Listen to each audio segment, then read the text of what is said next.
when a Japanese student tell you, "Ah," it means we don't get it at all.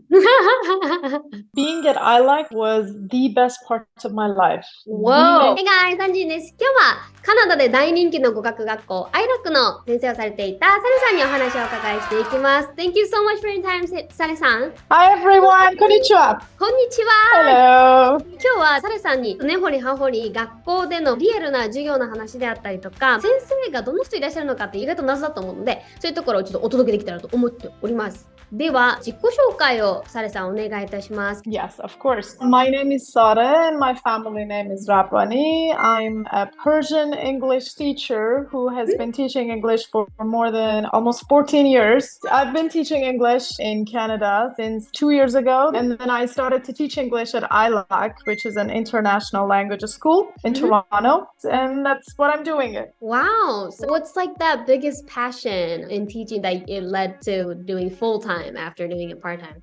You know, when you see that happy moment in your students' eyes when they realize the grammar or when they find a word and they could use it in a sentence and the beautiful smile comes out of their faces, that moment is priceless.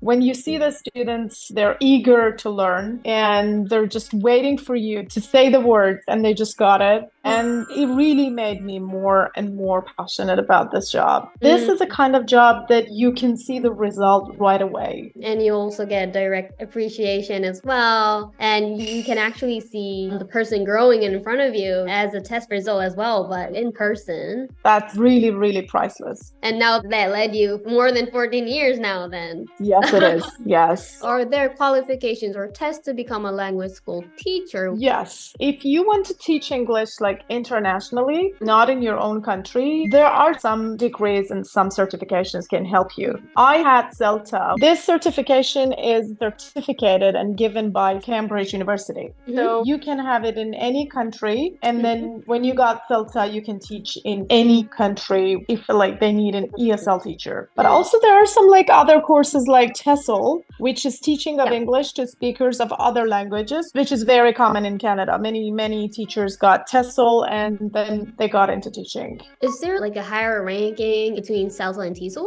When you say that I have CELTA, there is no question that you're a good teacher. Oh, I see. カナダや欧米の国であれば、どちらのコース向けにも資格の取得講座が語学学校や専門学校で開設をされているので、気になる方は詳細の動画別でございますので、概要欄に入れておきます。ぜひぜひ見てください。So the next question is, what do you consider important in teaching English? For teaching, you need to be really patient and know your students' sometimes personalities, personal problems, and personal life. As a good teacher, you are supposed to know about the culture of the country that you want to teach to those people. And you should be careful about all of the sentences and all of the jokes and all of the anything that comes up to your mind. You should really think about it in advance. But at the end, it's person to person. So it's more about knowing that person deeply and knowing their cultures and watching your mouth, gaining respect from your students for them to listen. And then they become your friends. They are not your students anymore and you're not the teacher. Do this, don't do that. You know, you just ask them and as a friend, they listen, they enjoy it and they learn it.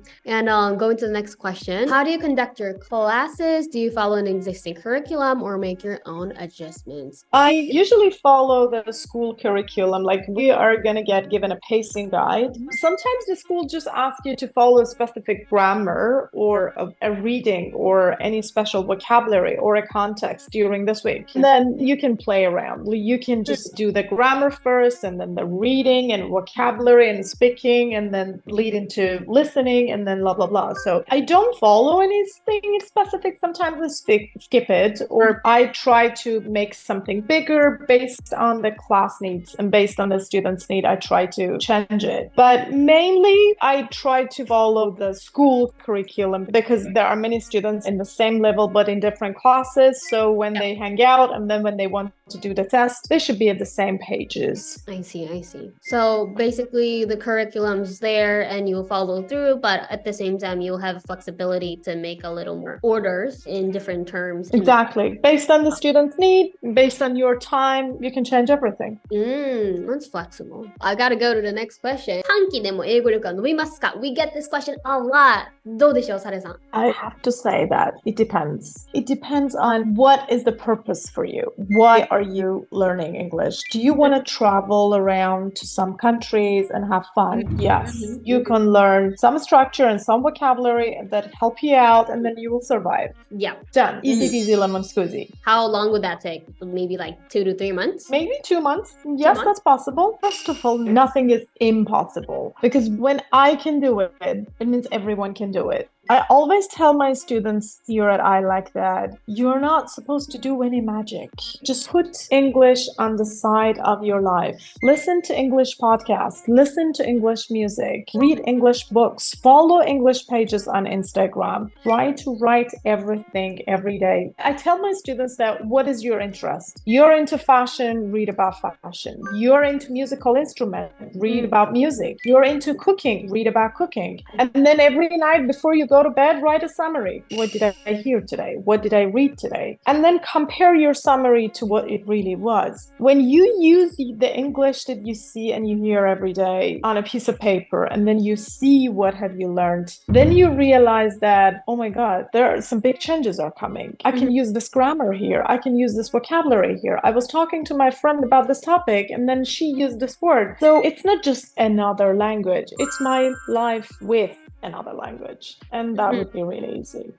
That's like maybe lost our minds when studying a language, I guess. That's supposed to be the true fact, but we always think the language world and get into it and get lost and all that. To be honest, I have to say that comparing to like Spanish, French, and Portuguese, Asians need to try harder because you have different letters. You completely have different sounds and different structure and different written. So everything is different. I totally understand why my Japanese student, my Korean student, my Chinese, they are very shy in the beginning of the classes and they try not to talk. They have all the right. Everything is so new. But when they pass the elementary and pre-advanced, you have to see how wonderful they get into, and they make jokes with Spanish and they make jokes with Russian, French, and all of the ILAC students. So you can do it. Thank you very much. That's a really powerful message. So the commonalities among Japanese students is that they're shy at first, that they sort of hesitate to actually speak out, I guess. But is there anything specific that you pay attention for them? Yes,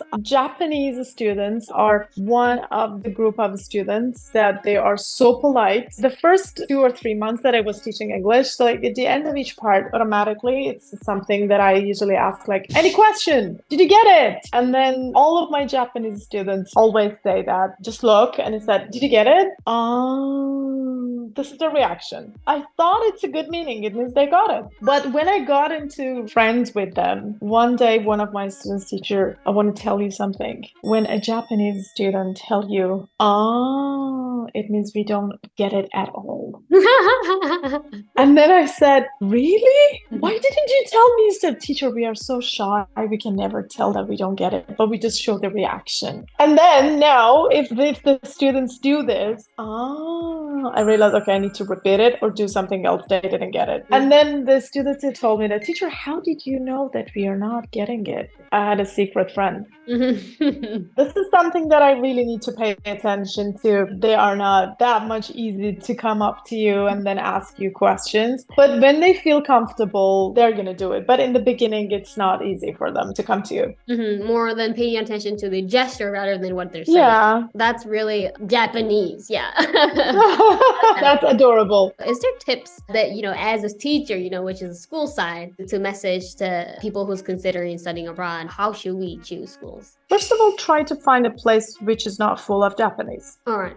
I know that's going to be hard at the same time, but that much Japanese in the class that make you speak Japanese all the time. Try to go to those classes that they have more international staff and international teachers, so you are not limited yourself with a specific nationality or a specific kind of accent, or then you can experience everything. And the staff are like multinational. They're so diverse. There are Chinese, Japanese, Korean, Brazilian, Turkish, so you're not alone. If there is a problem or something that you know, a person from your own culture can just understand. And another tip is that you see the website, you can see like business courses, marketing courses, or management courses. So it means that these kind of courses show that this school is going for a long time. So they have good experience in teaching and having classes for international students. More like varieties of courses, meaning that they have that strength and equality of actually providing that course. So true.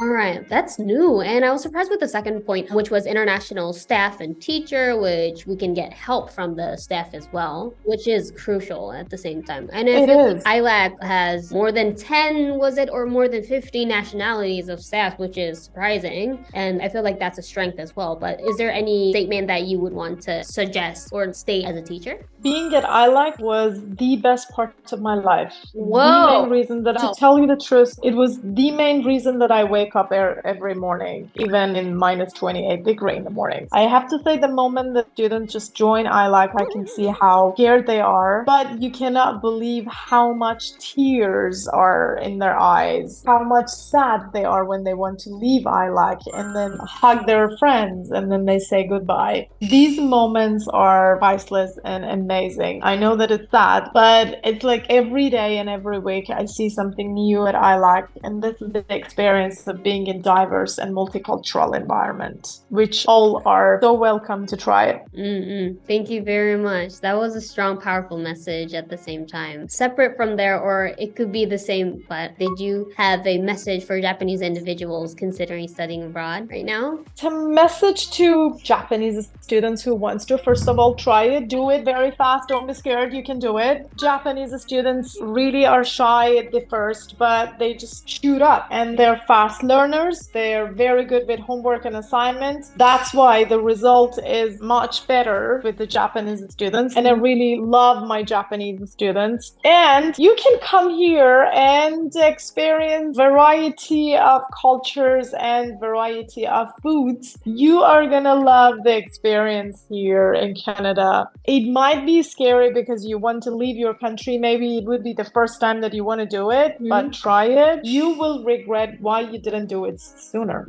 That's really convincing. And hearing it out from you as well, which you stepped into the teaching career and now you've done it more than 14 years and now you're in Canada without hesitating and going abroad on your own. And it's really a strong message throughout the whole interview with Esther. No, I'm so happy. Sare-san, thank you so much for your time. It's actually like 11:30 right now in Canada, but she was happy to join this and she was being very cooperative, and we all appreciate that. ありがとうございます。今日のような機会をいただいて。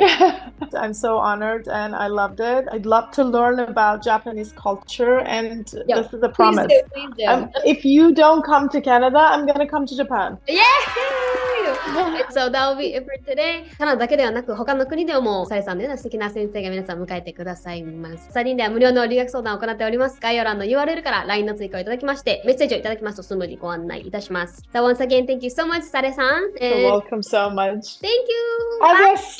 Azas. Bye. Bye. Take care. Bye. Lovely to see you.